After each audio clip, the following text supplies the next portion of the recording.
Hi, I'm Owen Binks, and you're listening to Weekly Dartscast 180.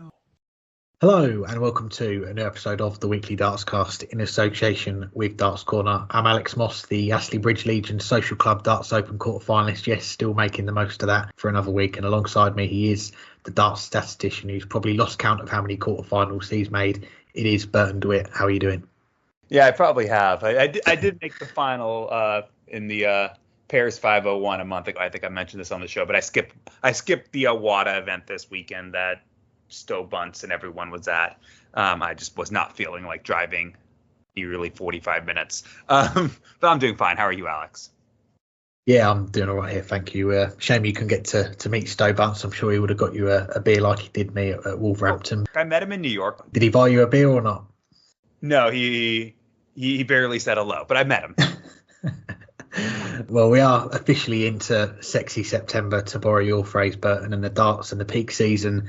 It is upon us, and as always, there is plenty to discuss. And this week, there is only one place to start the show, and that is with the winner of the German Darts Championship at the weekend, Peter Snakebite Wright, his first title of 2024. He beats Luke Littler 8-5 in Sunday night's final in Hildesheim. And all that's left for me to say is this: Peter Wright is back, yes? Peter Wright won this weekend? So you're joking, right? This is a serious podcast. We don't make jokes on this podcast. It actually happened. Yeah, I still can't believe it actually happened. But I think the thing that I can't believe more than anything is not that he won, because we've talked about it. There've been signs at times, and go back to the World Series with a pair of semifinals. Like those were the more good signs. But there have been just as many times where we thought he was moving in the direction of getting back and then just completely fell apart. But this weekend was something else. This weekend was truly championship-winning form from Peter Wright. His lowest average across the 6 matches, and that's still something that's going to sound weird to say in the Euro Tour, Peter Wright playing 6 matches, was 93.5. That's if you do that every single match, you're going to put yourself in the chance to win almost every time. And his highest, I'll come to in a second, was much more than that. But most of his matches, bar the quarterfinal, were in that 93 to 97 range. And he beat players who were playing really well. Stephen Bunting averaged well over a ton. Luke Littler was averaging 110 for most of that match. Okay, he fell off and averaged 107, but Peter Wright lifted his game in the final. Chizzy averaged nearly 99, and MVG played terrible. He only averaged 104 in that quarterfinal. Granted, that was the one that Peter Wright averaged nearly 109 in. But it was championship-winning form from Peter Wright from Friday all the way through to the end. And especially in that final against Luke Littler, where Luke jumped out to that 4-1 and 5-2 lead and was averaging 110. And Peter Wright was fortunate to have won the 2 legs he did. And then he won another one that he was fortunate. 2-ton-plus finishes. Another one where Littler missed darts at double. It could have easily been all over at 8-0. It probably should have been all over 8-0. But it was 5-3 all of a sudden. And Peter Wright just started lifting his game. He started hitting 140s to match Luke Littler when Luke Littler threw 140s. He started taking advantage of the mistakes that Littler made. There weren't many, but there were some. There was 1 or 2 visits each leg the rest of the match where Littler gave Wright a chance. And almost every time, Peter Wright pounced. He saw a door. He saw the crack of the door, and he pulled it open, and then he got to the door frame, and then he went on through. That was as good of a 6 legs that I've seen Peter Wright throw in a long time. Maybe not quite on par with those last 10, 11 legs against Michael Smith in the World Final back in 2022, but as good as anything I've seen since then, for sure. And possibly, for a 6-leg spell from Peter Wright, up there with the 4 or 5 best I've ever seen from him. That was brilliant. But the question isn't, was Peter Wright brilliant? The question wasn't, was Peter Wright the best player this past weekend? Those 2 questions, I think, are easy answers. Yes, he was brilliant. And yes, he was the best player this past weekend. He might not have been reached the same heights as Luke Littler, even with that quarterfinal side, because Littler over his last two matches were basically 108 and 107. But he never had a bad match. And he did that across 6 matches. He was on his A game the entire time. Littler did have some struggles at times across the weekend. The question was, is Peter Wright back? And I can't say yes quite yet, because if we ask this same question after he won the European Championship last year, we asked the same question as well earlier that year when he won a Euro Tour event. We've asked this question every time Peter Wright shows up and shows the player that won 2 world titles, that shows that he's the player who's won 14 televised titles, including World Series events and the World Cup. Every time that's happened over the last few years, we've asked ourselves this question. And every time, as soon as we were done answering it, he fell off again. So I'm not saying no. They need to see a lot more than one absolutely brilliant weekend to say Peter Wright's back. But he is back in the top 10. He is back in the winner's enclosure. He is back showing that he can still hack it. He can still be one of the forces in darts. So in that regard, yes. But we all know what back means, and I'm going to say no. Yeah, I think I've got to agree with you on this one. If I'm going with my head, if I was going with my heart, obviously I'll say Peter Wright. Yes, he's back. He's going to go and win the Grand Prix, the Grand Slam, the World Championship, and be the next world number one. He's going to win everything, but we've got to be level-headed here, haven't we, on this show? And Peter Wright, it was his 48th title, I think, if my maths is correct, in the PDC. So he's won an awful lot already, but you know, this title's not going to be the biggest that he's won of his career. He's won 2 world titles. You mentioned about all the titles that he's won on TV, but given the context of where Peter Wright's career was heading into this weekend, just gone, and I think it will go down as one of the ones that he's going to cherish the most, especially if you take out all those TV titles. This has got to be right up there, and we've often spoken about it, Peter Wright's powers of recovery on this show, and when he's had slumps of form and his game's dropped off, and we've wondered, is this the beginning of the end for him at the highest level in the PDC? And then he's come back and he's won something and he's proven us all wrong. But still, I think the form that Peter's been in this year and for long periods of last year, there weren't many people predicting this outcome at the weekend. And we were just talking off there about what odds Peter Wright was to win the tournament before it started. And I was trying to find what they were, and it was at least 30, 40, maybe 50 to 1. And I did manage to find the odds going into the final day. Peter Wright was 14 to 1, and going into the quarterfinals, 11 to 1. He was the 7th favourite out of the 8 quarterfinalists, which shows you how unlikely people were predicting him to win the title. But every credit to him. He's averaged 97 for the tournament. He set the record for the most legs played to win a single Euro Tour. That stat via the Redbit 180 on Twitter, playing 66 legs over those 6 matches over the 3 days. And yes, he rode his luck at times. There were opportunities missed from some of his opponents. You look at the game with Jan van Veen, I think he had darts to go 4-2 up. The quarterfinal with Michael van Gerwen, what a game that was. 4-2 down, coming back to win it 6-4. And I think that Sunday night in particular, that's when we saw the best of Peter Wright. The finishing, 6 out of 11 against MVG, 7 out of 12 against Chizzy, and then 8 out of 16 against Luke Littler. It really was on point, the timing. And even in games when he was being outscored, he was getting chances and he was putting them away. And I think in the final itself, to go up against a Luke Littler who averaged that 106, 107 through 10 180s against him, 5-2 down as well. I think the 1-4-6 finish, that seemed to lift Peter Wright. And then we saw Littler miss darts. I think it was 5 darts to go, 6-5 up. Peter Wright breaking, then holding throw for 7-5, and Luke Littler obviously missing the double 15 for a 150, and then that final leg, the 11 darter to break to win it 8-5. And after the quarterfinal, we saw Peter Wright. He was emotional. He was saying, I'm on my way back. And even after this title, I think that's where he is. I think he is on his way back, and he's not there yet. We need to see what he does in these majors coming up, and if he is starting to challenge for them again, making semi-finals, finals, winning these titles again, like the majors, then that's when we can really say that Peter Wright's back. But as a Peter Wright fan, yeah, it was a nice surprise to see him lifting that silverware at the end of the weekend. Well, this was the 9th of 13 Euro Tour events. I know, such a low number. hopefully eventually the PDC go to 14. But that means there's still 4 Euro Tour events left to go before the European Championship. So let's take what I think is our first real look at the race to the European Championships. What's sticking out for you at the moment, looking at the Euro Tour Order of Merit?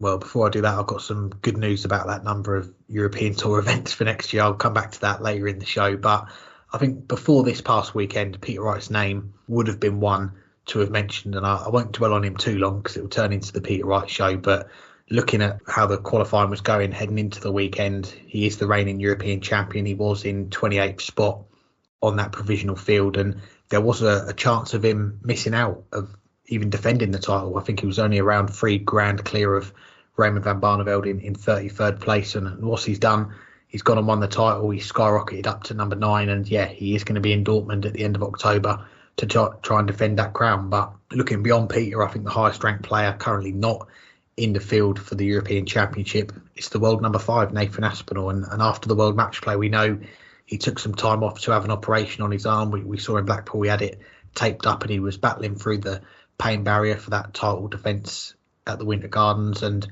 okay, he doesn't have to worry about qualifying for these European Tour events. The qualifying criteria that's come in for the Euro Tour this year, it means that the top 16 on the main order of merit all qualify automatically. So he's going to be in all these Euro Tour events coming up. And yeah, he's someone that really benefits from that rule that's come in this year, because right now on the Pro Tour order merit, down at number 51. So he would have had to go to those qualifiers to get in. So whether he decides to play this weekend, I think he is down on the list for Antwerp. He might decide to take himself out of that event and have another week to rest up, or he may choose this event as the one to come back. But he is currently £3,000 off the spot, so that means he's going to have to make a final day in a Euro Tour, maybe get to a couple of second rounds in comparison. But so yeah, there is work to do for Nathan Aspinall. It's not a big ask yet, where it's one event left and you've maybe got to get to a semi-final or a final minimum. But yeah, I'm intrigued to see how he gets on in his comeback from this injury that he's had. And I'm also intrigued to see who's going to top this final order of merit for the European Championship, because that is something that after the result of the final is still up for grabs. Luke Littler is number 1. He would have been a lot further clear if he'd have won the title, but Martin Schindler not far behind. And I think what an achievement it would be for either of them to go into the European Championships as the top seed. And the way the seedings work, we know with the draw, we could have some big matchups in the first round, because it is going to be 1 against 32, 2 against 31, and so on. And I think at the moment, yeah, it's probably going to change between now and the cut-off, but we could have a repeat of the 2022 final, Ross Smith against Michael Smith. That's currently one of the provisional ties. Now, that might change between now and then when the draw's confirmed, but I think we are going to get 2 or 3 really tasty ties. So I think that's something to keep an eye on as well. Yeah, and as one would expect with me, I'm looking more right now at the race to qualify because it's really tight. And including the money that for players who have qualified, assuming they show up to the events, the way I currently am looking at it is that there are, I can't do maths anymore. There are 12 players within £3,000 either being in one of the final spots or within 3,000 spots of them. You might look and actually see 13 players, but I'm throwing one player out, which is kind of unfortunate, because I think if he had qualified for any of the remaining, and obviously, you know, players can still get in through the alternate list. So like, I'm throwing out Dom Taylor, but maybe he'll get into one of them through the alternate list. But I'm throwing him out because he's not currently qualified for any of them, and he's currently outside the spots. And that's a shame, because the way he is playing as of late, if he was in one of those Euro Tours, I could see him going on a deep run. He is a player we haven't talked that much about, but he is having a very, very good season so far. But he's not in any of them. So I'm throwing him out, which means there are 12 players, 6 currently in, 6 just outside. You know, we start with Mike de Decker, who's the first of those. Well, I can't say that he's done enough yet. He'll probably need to win a few more quid across the remaining events. He's qualified for 2 of them. One of them, the very last one, he's in through his ranking in the Pro Tour Order of Merit, coming off that title recently. The other one he's already qualified for, so he already has that money added on. One win might be enough because of the money that gets added on that currently isn't in Event 13. But he's in a good shape. Brendan Dolan is the next. He's qualified for all 4 through his Pro Tour Order Merit ranking. He'll need to win a match or 2, but he's already into all of them, and none of that money's in. Similarly for Dimmy, who's 2 spots behind him. Wade is in all 4, 3 of them by right. So you're looking at Dolan, Dimmy, Wade. They should get in. They just need to win a match or 2 to guarantee that. But then you have Veenstra, who's qualified through the qualifiers for 2 of them, and Menzies, who's qualified for 3, who are just hanging into the field. They're going to need to win some matches. You're thinking somewhere around 18,000 pounds is what it's going to take to get to the European Championships. Veenstra's on 14,000. Menzies is on 13,000. They're only going to go up by winning matches. Veenstra's probably going to have to win maybe even 3 matches. Menzies certainly is going to have to win 3, possibly 4 across the remaining events. But then there's a bunch of players just outside try to sneak in. Andrew Gilding in as one of the Pro Tour qualifiers to 3 of them. Barney right outside, he's in all 4. Aspinall, who you mentioned, also in all 4. They're going to have to win matches. Aspinall is going to have to probably win 3 matches. His first match 3 times to get in or go on a deep run somewhere. And even that might not be enough. Barney, similarly, is going to have to win at least twice, possibly 3 times to get into the field. But then you have people like Dirk van Dijvenbode. He's in 3 of them. Kevin Dotes is in 2 of them. Rasmus only in the 1. They're all just outside. It is a very tight race, but the one thing that new rule change has done is it makes it possible for a lot of movement if someone like Gilding or Aspinall or Barneveld, I didn't even mention Ratajski, are able to win a match because suddenly they get a bunch of money thrown on all at once because they go from not even having anything to suddenly a few thousand pounds. So there's going to be a lot of movement, and people like Menzies and Veenstra, who are currently in, might find themselves having to go on a very deep run to keep that spot. And now move on to our first guest on this week's show. He's one of the debutants in the World Series of Darts Finals next week. Here's our chat with Johan Engstrom. I'm pleased to say I'm joined by the Sweet Ferret, Johan Engstrom. Thanks for the time, Johan. How are you doing? I'm very fine, thank you. Nice to call from you, and that was a little surprise, but that can be fun. Well, it's great to chat to you, and we're talking just over a week before you make your World Series of Darts Finals debut in Amsterdam. So how are you feeling as we get closer to your first round game? Just now I'm very calm, actually. But I do know also as close I'm going to be, it's going to be more exciting, of course. And what a draw it is in round 1 for you. You're going to face Raymond van Barneveld in front of his home crowd in the Netherlands. How excited are you to play one of the legends in darts in their own country? I cannot get any bigger than this. This is going to be something really, really special for me. And I hope the crowd going to be nice to me. Let's hope so. Well, we'll come back to the World Series later, but as this is the first time we've had you on our podcast, let's go back to the start for you in darts. How and when did you get introduced to darts? I did start playing 91. It was in after school club. I was practice there and for fun with my friends, and then we were a few people actually get through with this, 4 or 5 people. So where did it go from that after school club? Was it looking for teams to join going into tournaments? Where did it go from there? It was in the lowest league in Sweden, Division 4. And we were 4 junior players and 2 older guys who helped us all the time.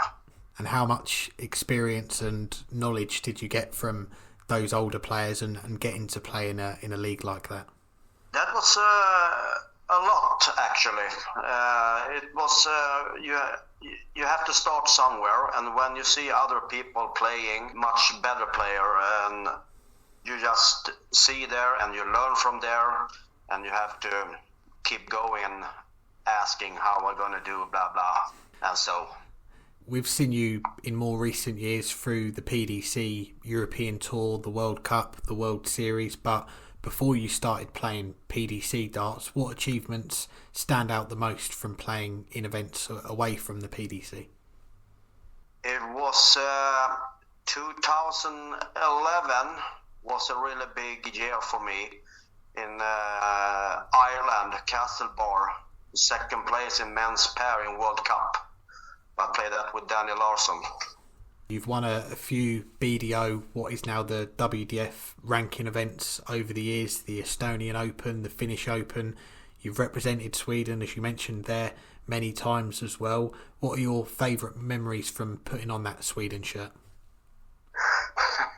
This is going to be a little funny.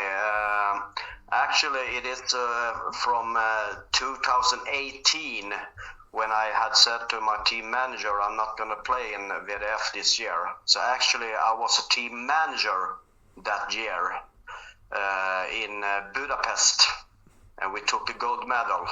That was really funny. Excellent. And have you been a team manager since then, or was it just a one-off that year? It was only that year. It was the year after I was playing World Cup in Japan. So 2018, that's already a special year, as you mentioned, being the manager, guiding Sweden to the gold medal. But for you personally, you got to play on the European Tour for the first time that year. What was that first experience like? That was something really new. I think it was it against James Wilson, I guess.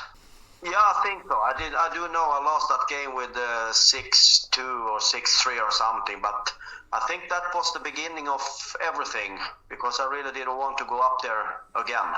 Yeah, we see you on the European Tour again in 2019. Was it those experiences that persuaded you then to go to Q School and the Challenge Tour in 2020?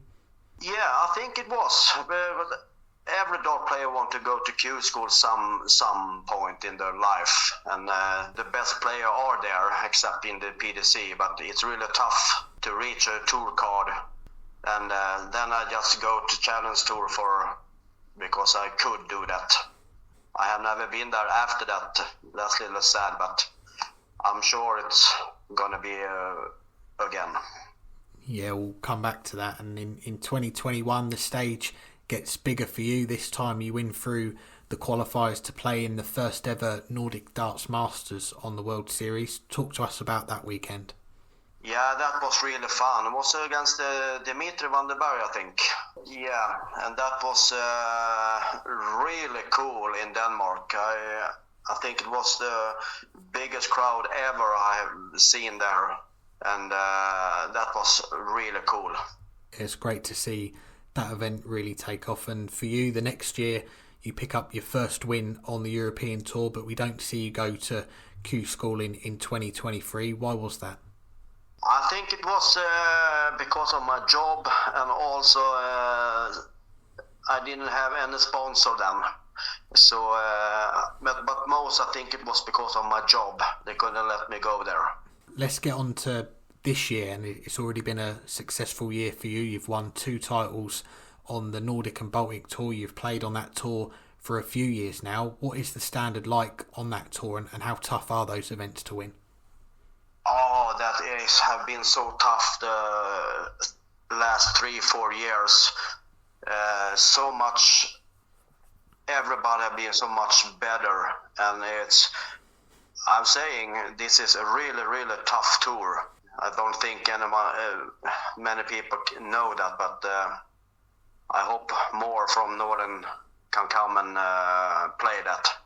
Definitely, and the tour finished for this year quite recently, and unfortunately for you, you were edged out in the very last match. Darius Labanauskas winning the last title to go above you into second and take the spot at Ali Pali. How difficult was that to take after being so close to finishing second yourself? That was a really big punch in my face. Really, I was in first place and second place the whole year, and in the last tournament, I lost in the last 8, and then I was just hoping after that. But Darius is a very good dart player, so all the best for him. We are good friends. That's nice of you to say. And when you go out in the quarterfinals, did you take yourself away from the venue, or did you stay there to watch it unfold? I was still there and watching the games, especially the final against the Teemu Harju. And I have never been so nervous in my whole life. I have seen a few videos also after that where people are filming me. And I'm so nervous, and I'm jumping, and I'm doing everything. But I'm glad for Darius anyway.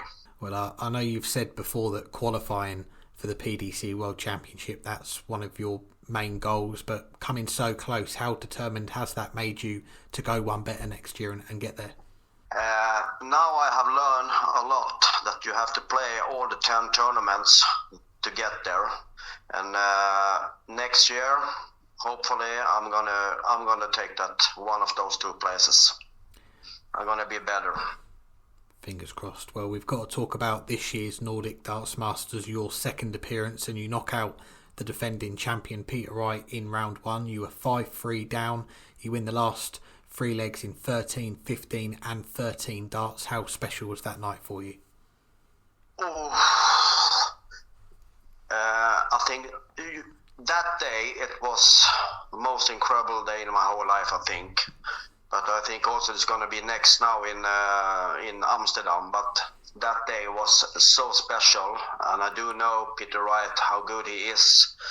And I feel from the beginning already in the game that I can really do this.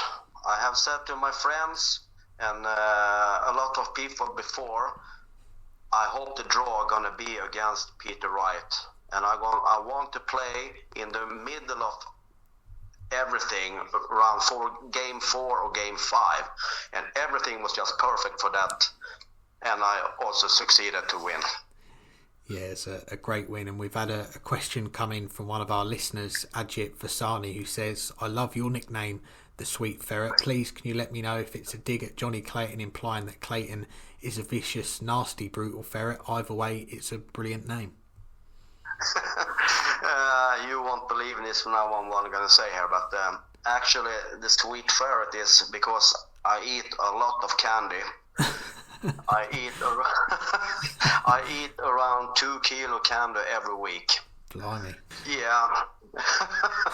That's why I just came up there, and I don't know, I cannot change that. That's a great nickname, and I've got to ask about your dart shirt as well, because watching the World Series it looks like you had a cat on the front pocket of your shirt. Why is that? That is my little baby cat Gizmo, and I also have on the back on my shirt, Gizmo is a little bigger, and also Gizmo's mother, I had that on my back. Very nice. Well, back to the World Series, and the day after beating Peter Wright, you lost out to Luke Humphries in the quarterfinals. But despite the defeat, how much did you take away from facing the player who is the world number 1 and the world champion on that big stage? That day was I think I still was on the clouds from the day before, and I do know this is going to be something real special to meet one of the really best player in the whole world, and I couldn't get up my standard at all. But it was not bad, but it was not good either. But very nice guy, Luke Humphries. He did deserve to win that game. No, everything. 2 more before we let you go, and you've also caught the eye on the European Tour this year, that 99 average in the win against Joe Cullen. How pleased were you with that performance to produce that high level on the stage? That was really nice. One of the biggest high Everest this year, especially on the stage. And I do know this is the average you need to do if you're going to win that kind of games.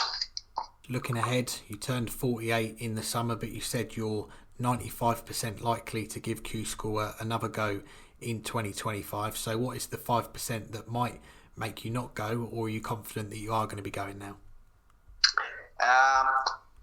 I hope I can go. It's all about my job because I cannot living for darts. But if my bosses can say that I can go and they can let me go that I have done this year, then I 100% gonna go. That is the one. That is the 5%. Well, fingers crossed you can go. Before then, Johan, it's all eyes on the World Series next week. Wish you all the best for what is to come for the rest of the year, and thanks very much for your time. Thank you very much for calling me, and I'm going to do my best next weekend, and it's going to be very, very funny. Thanks again to Johan for joining us.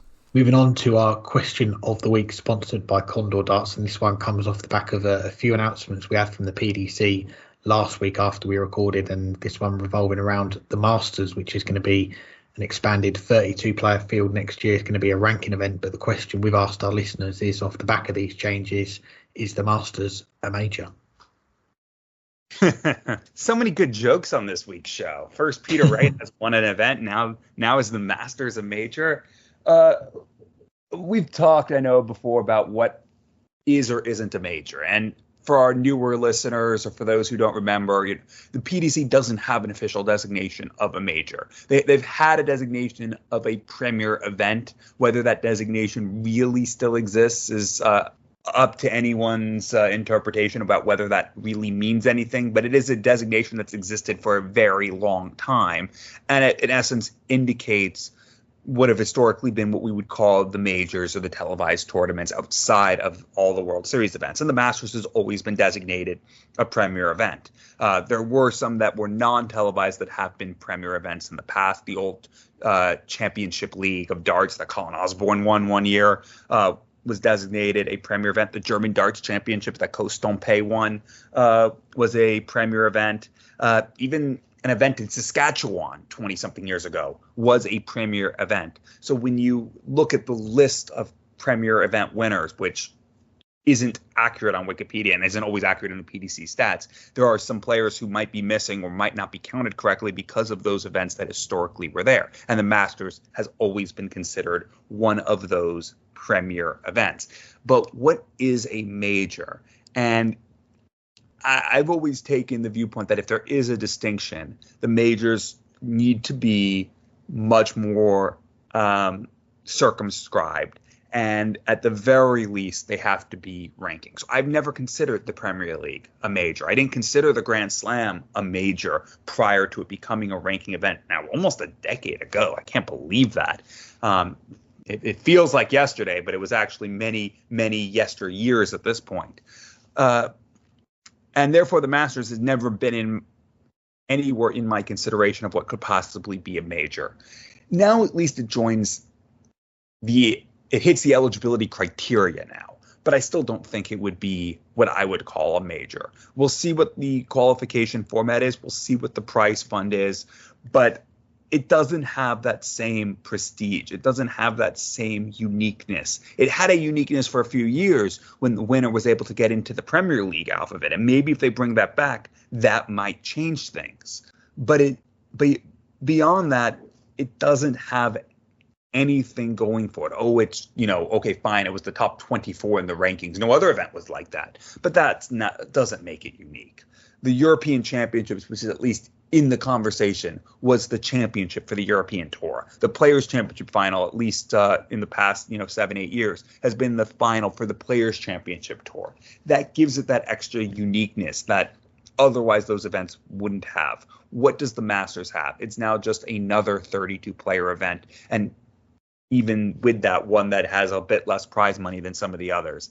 I don't see it as a major, at least as things currently stand. Maybe something unique can be added that will allow it to, at the very least, have its own say, have its own unique pull, and maybe then we can talk again. But for now, sure, it's a premier event. It always has been a premier event, just like that one that Costampe won was, but it's not a major. Yeah, the old major debate, and I've got to say the PDC, I know they use the premier event tag, but listen to the commentary. You've got Stuart Pike, Wayne Mardle, all the commentators are saying majors. Find me an example of a commentator saying that Andrew Gilding has won the UK Open, his first premier event. It very rarely happens. And on the Masters, yeah, I think looking at our poll on Twitter at the moment, do go and have your say if you haven't already. 64% are going with yes, the Masters is a major. 36% are going no. And looking at the changes that they have made for 2025, when it comes around next year, 24 to 32 players. But I think the main one is the Masters becoming a ranking event. And I don't know if that particular change is what is going to change the views of some darts fans. Maybe some will now think it is a major because it is a ranking event, and maybe some will always thought it was a major event. I guess it is subjective really, and it's a debate that lots of darts fans get involved with. And I guess with the PDC it is more blurred, isn't it, what is a major compared to, you look at other sports like golf and tennis where you've got 4 or 5 tournaments. They are universally considered and referred to as the majors. In the PDC you've got a case for 7, 8, 9, maybe 10 tournaments that could be classed as a major. And I think before this tournament, I probably had the Masters down in the lower rung of majors in the PDC. It's not on the level of a World Championship, a match play, a Grand Prix, UK Open, Grand Slam. Probably just below a European Championship and a Players' Championship finals, just above a World Series finals. It's around that ballpark. But I do think the move to 32 players, making it ranked, those are changes that are going to make it maybe viewed more as a major event going forward. It is going to add to that prestige. It is a longer tournament. There is more players involved. And I think the one thing we want to see now is what is going to be the qualifying criteria for this event. Is it just going to be the straight top 32 on the order of merit after the World Championship, or are they going to mix it up a bit? Is it going to be maybe the top 24 qualify, or is it going to be the top 16? And I think having the Masters as that curtain raiser still, it doesn't leave a lot of time to maybe run a qualifier for the rest of the tour card holders if you were to open up spots outside the rankings. And for me, I put it on Twitter, I think my preference would be top 16, then the top 8 on the 1 year money list, ranking money won during the last 12 months. Then you have the 8 outright tour card winners at Q School. That way all the 1 to 8 tour card holders, they've got a chance to qualify. But yeah, we'll have to wait and see what the PDC's decision is. But until then, the Masters as a major, come on, Stephen Bunting is the reigning champion. Of course it's a major. Yeah, that is a good point. Although, I mean, in fairness, also in English football, there can be debate on what are the major trophies. You and I both know there's only 2 major trophies: the League Cup and, of course, the Watney Cup. And only the 1971 Watney Cup for that, and only the 2004 League Cup, as far as I'm concerned. But we didn't talk about this last week because it dropped only a couple hours before we recorded. Although we talked about it, but we didn't talk about it on air. So we saved it for this week to give us a chance to really digest the juices of the PDC calendar. It's out for 2025. Certainly there's not a 14th Euro Tour now, and certainly there's not 4 more Players' Championship events or something. But what are your big takeaways for the 2025 PDC calendar? Well, I've got some breaking news. There are 4 more Players' Championships, and there is a 14th European Tour event coming in 2025. And I think at first glance, they're the big changes, if you want to say that, from this year to next year. We are going to get a few more events added to the schedule, and that extra Euro Tour event is going to be in Germany. So now we do have half the events in Germany, whereas this year I think it was just under half. We had 6 of the 13, and I guess it will raise the question again, is the European Tour the German Tour? And without wanting to repeat exactly what Matt Porter, the PDC chief exec, has said to us on this show and on other platforms as well, I think we'd all love to see a European Tour that goes to lots of different countries more than it does now, like go to places like Spain, France, Croatia, Poland, Sweden, and so on. But it's not something that's going to happen overnight. These things, they do take time. And yes, the PDC is running the professional side of darts, but it's also a promotional company. And I think that's what comes first. They're in the business of making money. And one of the main ways of doing that is selling tickets, putting bums on seats. And in Germany, it's a hotbed of darts that is tried and tested over the last 10 years. You put an event on in Germany, you are going to sell a heck of a lot of tickets. So it's a proven track record, and it's a no-brainer really to go there again. But I think we will see the Euro Tour branch out more, but you do have to give it time to evolve. And just look at the Euro Tour 10 years ago. It was in 2014, it was 8 events in 4 different countries. This year is 13 events in 7 different countries. So I think the makeup of the Euro Tour in another 10 years, we're going to look different again at it. It's going to be maybe, I don't know, who knows, 20 events, 10 different countries. But away from that, we've got 4 more Players' Championships, as I said. So we're going up from 30 to 34. And I think it's more where those Players' Championships are going to be. This year, of the 30, you've got 24 in England, 6 in Germany. They did away with Barnsley this year, as we know. The majority of the events this year, they have been in Wigan and Milton Keynes. Just looking at the makeup for 2025, you've got 22 events in England, 12 are going to be outside the UK. You've got the most in Leicester, there's going to be 12 in there, 8 are going to be in Hildesheim, 7 in Wigan. They're going down from 9 to 3 in Milton Keynes, which is quite a drop. And then you've also got 4 that are going to be in the Netherlands. So they are branching these Players' Championships out a little bit more. Those were the 2 big takeaways for me. We are going to see an extra Euro Tour, and we're going to see these Players' Championships, a few more of them, head outside the UK.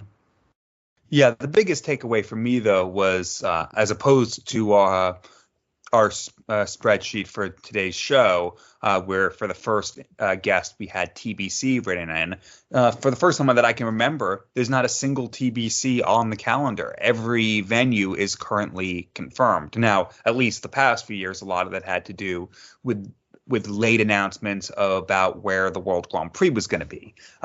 And, we had Matt Porter on, I think it was last year, that he said they would still like to eventually get it back to Dublin. But that was something that he didn't see happening before 2026 because the venue had conflicts.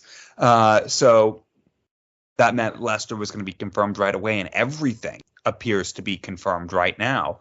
Things could change. They often do. But if you wanted to go try to attend everything that you can at least attend, calendar's all there. I should say there's TBC for the World Championships, but I was talking about where it is. And you have a good idea when that World Championship is going to be anyway. But beyond that, I think the big things were those 2 that you mentioned, the extra 4 Players' Championship events and the extra Euro Tour. And the extra Euro Tour we knew was coming. If it wasn't this year, it was coming sometime in the near future. The move that happened this year to have all the Players' Championship events be during the week as opposed to the weekend made that seem inevitable. Unless they were going to find enough other events to put on the weekends, there were now voids in the calendar. They found what Barry Hearn on our first season said that he wanted, which was a 53rd week to the year. Well, they don't have that 53rd week, but they have something better with a bunch of weekends now open without having Players' Championship events going on there. So it was only going to be a matter of time before there were more Euro Tours. And I think it still is only a matter of time before more Euro Tours get added to the calendar. The 2 things that will keep that from happening all at once is you need to confirm that you have the prize money for the event, and you need to confirm that you have a venue that you trust you can go to without in any way diminishing or sullying your brand. And the PDC European Tour, because remember, these are put on by PDC Europe, not the PDC themselves for the Euro Tour events. They're very good at doing that. So it's something that I'm guessing they're having conversations with the PDC toward how many events the PDC would like them to reach. And they're also probably having conversations to figure out what is the best scaling up plan to reach that. And adding 1 event a year or adding 1 event every couple of years seems to be that. I don't think we're too far off from seeing 17 or 18. 20 might be pushing it because there's still only so many weekends in the year. And I think also the PDC will want to use some of those newly opened up weekends to maybe squeeze another 1 or 2 World Series events in. There still is more to do in East Asia. There still is long-term, hopefully, markets that I think they can reach elsewhere that they haven't yet. Maybe eventually we're talking a World Series event in South America, or we're talking a World Series event in another part of Europe that hasn't yet had a darts renaissance. So I don't think 20 weekends of Euro Tour might be pushing it, because there's other things the PDC will want to do. But I could see, 17 being a not unrealistic number. In the end, that would go from where we are right now, or 13, that's 1 out of every 4 weeks. 17 would be 1 out of every third, a third of the weekends having a Euro Tour. I think that's a pretty good place to get to. And then you can get it you can still get it to 10 countries doing that. I think that might be where we're moving towards in 5 years' time, or maybe a little bit after that. As far as the Players' Championship events go, I think that it's still to be determined how these are all going to work as events during the week. Most of them are weeks of 2. Sometimes there's 3, depending on whether there's a day of Euro Tour or other event qualifications. I think it makes sense what I've said a few times, to eventually have them in more places, and to eventually have them in places where there are World Series events, to bring the entire tour somewhere to help grow the game even more, to have a full week where you have not just the World Series event at the end of it, but 3 or 4 Players' Championship events leading up to that. But I think we need to get to the point where first round losers get prize money before we can do that, even if it's just 250 quid. I think that's the next step, so that the players are incentivized to fly to Australia or New Zealand for 4 Players' Championship events. But the big takeaway is, I think we're moving in the direction of a calendar that goes to more places, has more events on the big stage, and has just more events, which means the top players will end up having to skip more events as they work their calendar the best they can. But that's not necessarily a loss. We've seen how that works this year in the Players' Championship events, where it took until August for someone to win 2 of them, and no one was complaining about that. I think it's working well. Let's see how, with a few more events, it works in 2025. We shall see. Well, we've got a few more topics to discuss before we finish the show. But before we do, let's bring in our final guest on this week's show. He is Mission's new signing. He is a 2-time Development Tour title winner. Here's our chat with Keelan Kay. I'm pleased to say we're joined by the 2-time Development Tour winner, Keelan Kay. Thanks for the time, Keelan. How are you doing? Good, thank you. All good.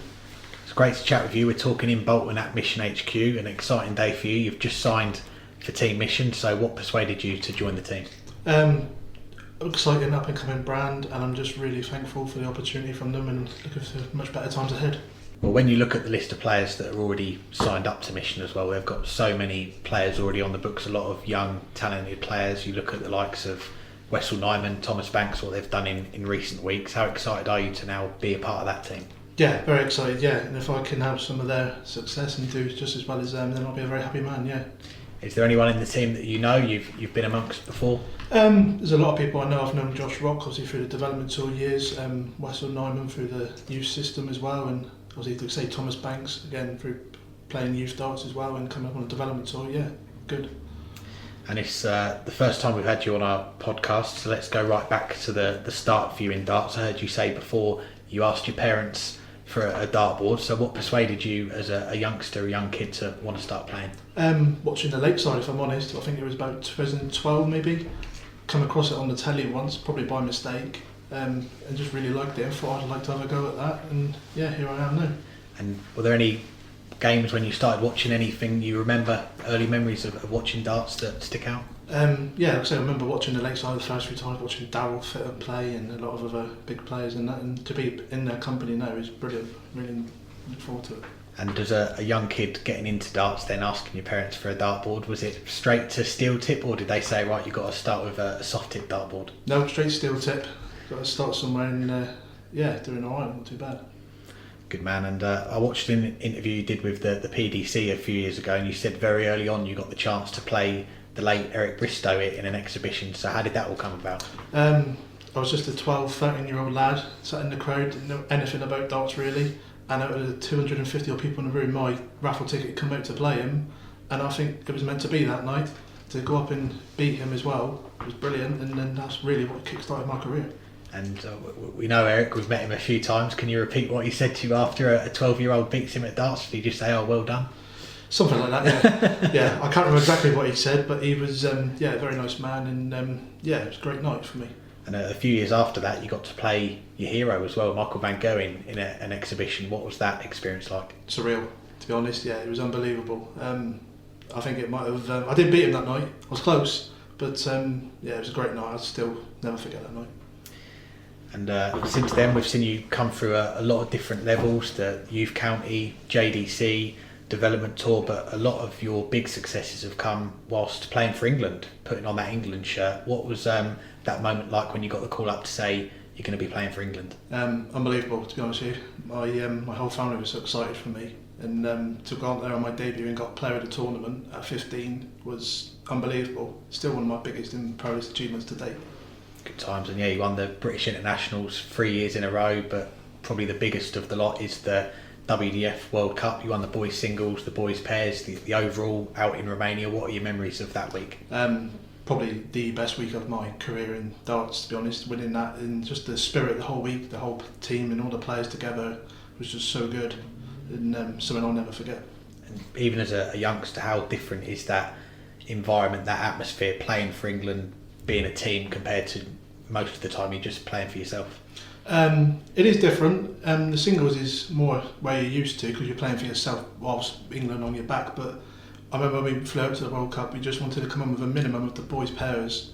And that's my last time to try and win a youth medal. To come on with 3 gold was, well, it's meant to be, I think. More recently, it's been the PDC. We've seen you play a lot of your darts, Q School, Development Tour, Challenge Tour. What was it like when you first made that jump to the PDC and playing in that setup? A big step. I remember my first ever Development Tour game as a 16-year-old. I drew, at the time, tour card holder George Killington. Yeah. Fortunately, I got through that one, but I'll never forget it. It was a great start, and thought, this is where I'd like to be for a long time. And 2020, you make your first PDC final on the Development Tour. It doesn't start very well. You go 4-0 down, but you get it back to 4-3. You missed a dart at the ball for 4-all. So coming away from that game, did you feel like a title was coming? 100%, yeah. And it wasn't just that, it was the name of the players at the time on the tour who were playing on the Development Tour, beat them to get there, and it's still it was a proud thing for me to do. And then not long after, I've done really well and got one in the bag. Yeah, the next year your first title comes, but I want to mention another event in 2021, your debut at the UK Open. Back then all the events were behind closed doors, so you didn't get the full experience that year, but still being involved in that event, being around all those big names, what was that day like? Unbelievable. To have been just even being in the practice room with all the experienced pros at the time, for me, just as a young lad still, was unbelievable, and it is something I'll never forget, and a very proud achievement of mine. Later that year, your first title on the Development Tour, 4-2 down in the final to Don Taylor, come back and win it 5-4. Just describe the emotions when you come back and win that one. I mean, it's every emotion you can feel in one. Unbelievable, just a mixture of happiness, joy, and just being so happy, and to get somewhere, hard work paying off. It hits you all of a sudden, and to say when that winning double 12 went in, something I'll never forget. That year, the Development Tour, very different to what it's like usually. It was just 2 weekends, 12 events, the UK, Europe. There was a split. Obviously, you picked up 2 titles that year. Going into the final day, well in the mix to be in amongst the tour card race. How were you feeling at that start of that final day? To be honest with you, I didn't know I was even in the race because it was so close. And when it came down to that last game and I unfortunately lost out, after I knew, I was really gutted. But so I didn't know at the time, which maybe if I knew, maybe it might have helped. I'm not sure, but it just wasn't meant to be that day. Yeah, I was going to ask, what's the pressure like going into that? But as you say, you weren't sure what the permutations were. So when you found out afterwards, was it tough to take, or having been in that situation, you didn't know what was going on? It was very tough to take, yeah. As soon as I knew, because I thought I might have come second, but because I missed out by £200 to come third, I think that hurt even more. But luckily, I drove straight from Barnsley down to Southampton and played the week at the Live League as it was then. Yeah. And I think that, look back on it now, really helped, because I didn't have time to think about it. And maybe if I went straight home and thought about it, it might have been worse. But looking back on it now, I'm really lucky that I had a chance to play down there that week and just get on with a new event. Definitely, and the next few years we've not seen you come as close to getting a tour card, but how do you reflect on the last few years, because we've still seen you pretty active playing Q School, Challenge Tour, Development Tour? Yeah, I've been playing a lot and still doing events as I was. I've just that little bit of luck you need sometimes I've just not had, but the good performances are there. They just need to come out a bit more often, and I think when they do, now being my mission to give me all the support I need will get me back there. Let's hope so. We're still only 22 years old, so there's a long career ahead of you, and as we say, signing with Mission, do you feel like this is going to be what can kick you on to that next step? Yeah, definitely, yeah, big time, yeah. Especially when you see some of the players who are doing so well with Mission at the minute, it's great to see, and hopefully I can join in following their footsteps. Looking ahead, we're coming towards the end of 2024, but what have you got in the calendar for the rest of this year that you're looking forward to? I am travelling to Chelsea this weekend to play in the England Masters and Classic, my first WDF event since 2020 before COVID. Got the last few development tours of the year in the PDC World Youth Championships, and then it's the final weekend of the Challenge Tour as well. And that's the main PDC stuff that I'll be focusing on this year. Plenty coming up. And as far as the WDF then, what's persuaded you to dip your toe in that again? I just haven't played one for a few years, and I remember having a bit of success years ago through it, winning the England Open, and Chelsea's quite a special place to win my first WDF event there, and I just thought, why not give it a go and see what happens. Good man. And lastly, a couple to finish off the hockey. I was reading your nickname, Lord of the Board. Where did that come from? Myself, if I'm honest. I needed a nickname, and I think of it ages, me and my family, and it just come to me all of a sudden. I thought, ideal, sounds good. Not similar to anything else anyone else has got, and I just thought, yeah, and I've stuck with it since. No, I like it. And finally, away from the darts, we can see from your social media, Plymouth Argyle's your football team. I know it's only a few weeks into the season, but how do you think you're going to get on with Wayne Rooney? Oh, it's hard to say.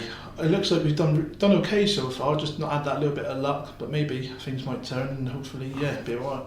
Well, fingers crossed for Plymouth. And Keelan, great to chat with you. Wish you all the best with Mission and what else is to come in 2024. Thanks again to Keelan for joining us now, continuing our look back at some of the headlines in the last week. And there was a recent interview with the Standards. They spoke with the PDC Chief Exec Matt Porter, who's hinted that the World Championship could be heading to a 128 player field in the future. What are your thoughts? I don't know what my thoughts are because the World Championship is working. Granted, I thought that when it was at 72 players before the expansion now 6 years ago to 96. But at the same time, I thought, when that happened, it was a move that made sense. It added an extra protection to the top 32 players as a reward for getting into the top 32 and being in the top 32 at the time of the World Championships. It also was able to open up more spots for players on tour. So the fact that we can't say it was guaranteed that it was going to be half, because every year we see one or two players who don't have a tour card manage to get through through getting into the Players' Championship events. It's become a little bit tougher now that there's not those Challenge Tour spots on the Euro Tour. So it is a little tougher now to get into the World Championships without a tour card, but it can still happen. But in essence, through the top 32 overall and then 32 on the Pro Tour order of merit, you're in essence getting half the field into the World Championships, maybe the tour card holders into the World Championships now. And I think that's a good thing because it gives a lot of carrots to play for throughout the year. And then there's usually 3 or 4 more that will get in through the PDPA qualifier. If you have fewer spots, it takes some of the luster and some of the drive out of the players going all the events later in the season when they have nothing to play for. But at some point, expanding it too much runs the risk of devaluating the season and devaluating the other events. And if you go to 128, maybe it'll be 64 international qualifiers, but that seems a bit much. Yes, there's more that we can get, but there doesn't seem to be the need to have 64 international qualifiers, especially since that incentivizes players not to play the PDC circuit. If there's so many spots available through playing the Oceanic tours or the North American tours or some other tours, why would you go and why would you go and take the expense of traveling? But on the other hand, if you then increase the number of Pro Tour spots, it really devalues qualifying through the Pro Tour order of merit to the point that most players will pretty early in the year know, well, a lot of players will have already wrapped up their spot, and it really takes that pressure off. So I don't know how I feel. It could work, but it could just devalue the entire season.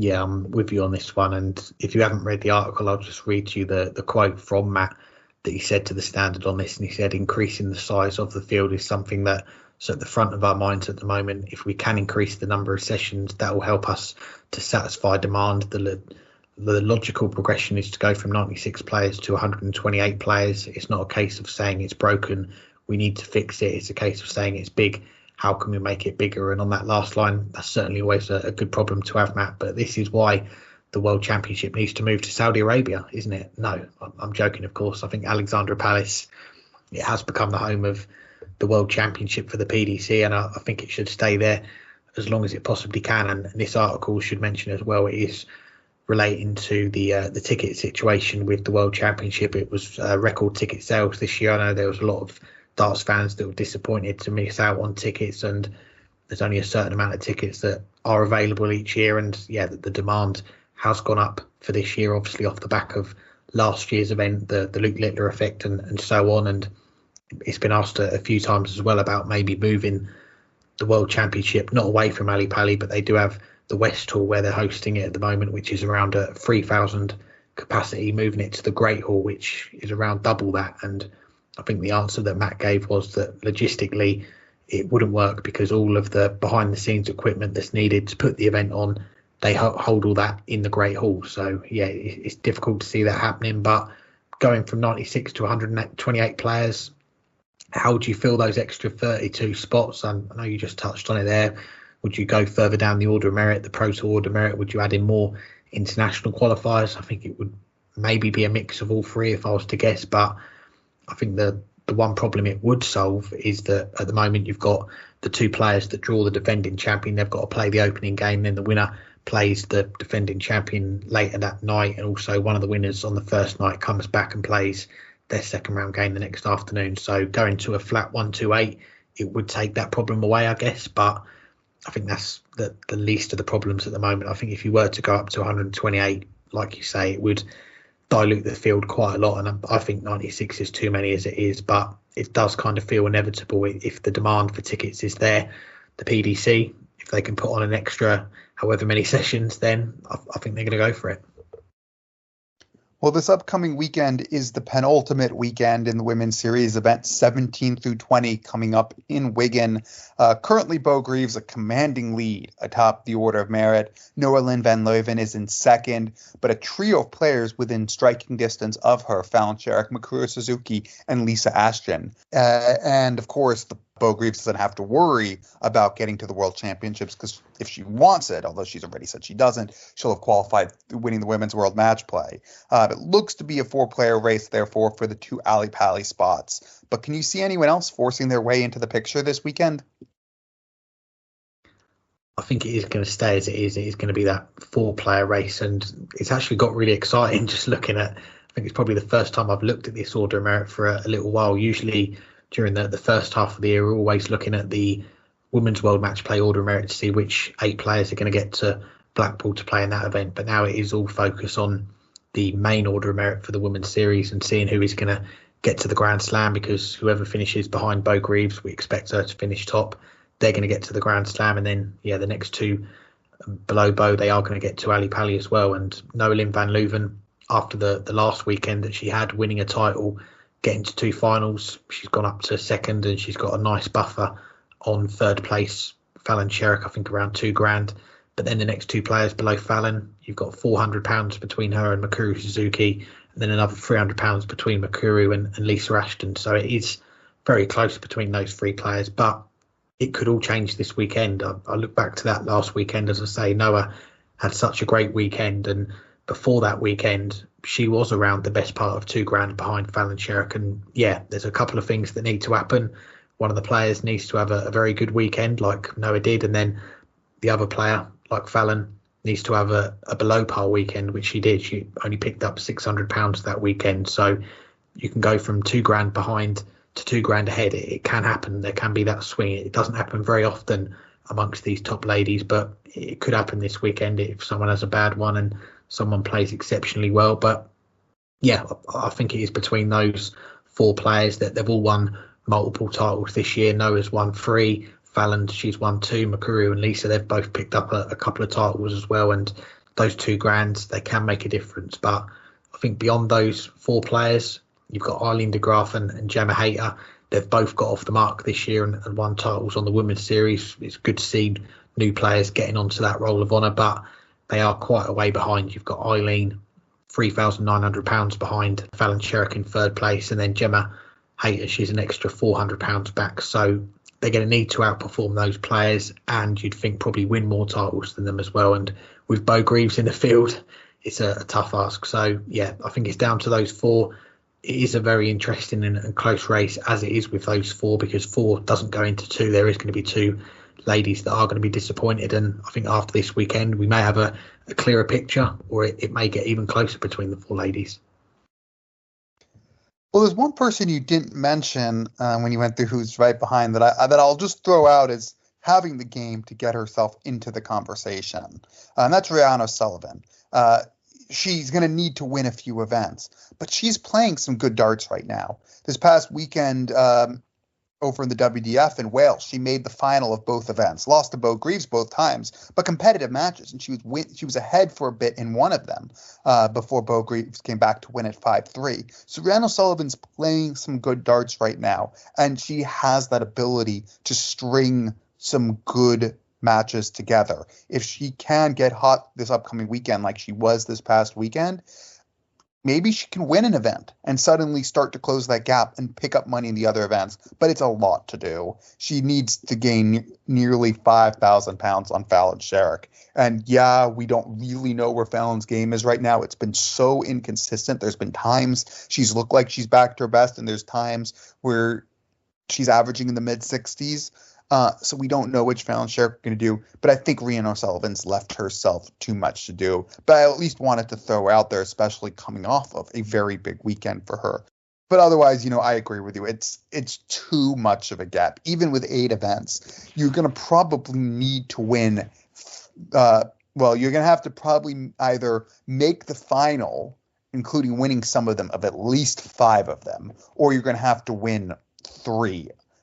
Just to really give yourself any hope of closing the gap. And even that's probably not enough if you're one of those players further back. So then it just becomes a question of what do we see between Noah Lynn, Fallon, Makuru, and Lisa. Noah Lynn van Leuven has a full titles gap on Fallon Sherrick, so even more on everyone else. She just needs to keep trucking along. She had a great weekend the last time, won an event, lost the final of the other 2. Amazingly, the one she won, she nearly did in reverse what she had done to Bo earlier in the year. She was 4-0 up and nearly lost it. Earlier in the year, she was 4-0 down and came back to win 5-4.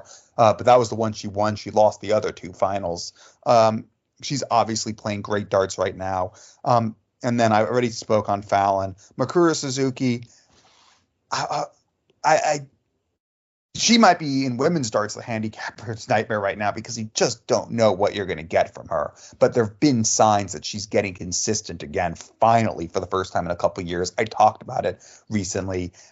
She definitely can make up that gap because she's starting to play some good darts, even if she's not necessarily getting the results that her performances deserve. And Lisa Ashton, another player I don't know how to expect. She was brilliant in making the semifinals of the World Seniors and taking that to a tiebreak in the last set. But in the women's series, she's been just as likely to be a non-factor as she is to go deep. But again, only £700 to make up. That's one final on. It's less than one final on Fallon Sherrick. So it should be an interesting race to the World Championships. Anything else for this week? Well, we've got to say a few thank yous. Thank you to our guests for joining us. Thank you to our sponsors, to Darts Corner, Condor Darts and Quiff, for their continued support of the show. Remember, Darts Corner is the place to go for all your darting needs. Links in the description, and keep listening in each week. We've got some exciting stuff in the pipeline with the guys at Darts Corner, so keep an eye out for that. We should also have Jack from Quiff on with us next week. We're going to be looking ahead to the World Series of Darts finals, and we'll bring you our latest weekly Dartscast parlay, see if I can redeem myself after my poor showing at the World Match Play. And last of all, thanks to everyone for listening. We appreciate the support. We're going to be back next week. The darts keeps on coming, so not long to hang tight for this time of year. It's all about enjoying the darts. Can't even disagree with that. It is enjoy the darts season. That's what sexy September is all about.